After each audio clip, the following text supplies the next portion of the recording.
Got a mock-up of a John Deere 619 6101 base engine. Let's check out the details. Let's start with price. The only time you should consider a replacement level engine is when you have a major failure. If you have a cylinder block that's bad, you have a crankshaft that's bad, you have a hole in your block, those are times when you should be considering something as a replacement.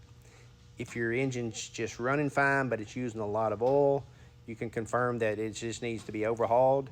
You can overhaul that engine for much less than buying one.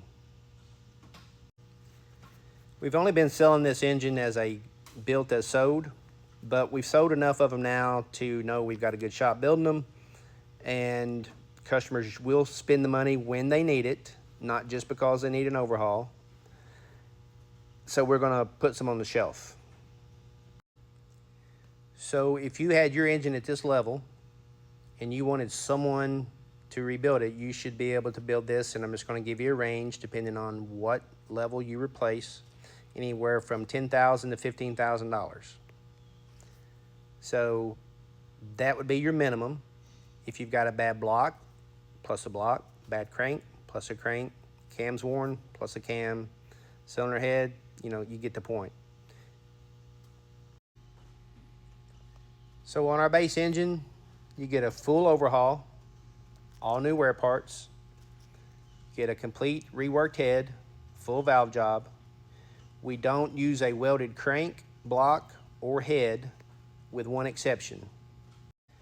We don't weld the surface cracks that are around the valves, but we have had really good success at this weld here. There's typically two spots on this particular head where the head gaskets blow and guys just continue to run it, and what happens is it eats it out. So our shop's been good at being able to build this up and plane it off, and we haven't had any issues. So it's not, quote, a cracked head. It is a repaired head. We don't want to dismiss that, but we don't weld the cracks or plug the cracks that are on around the valves. Valve cover is just a dummy cover.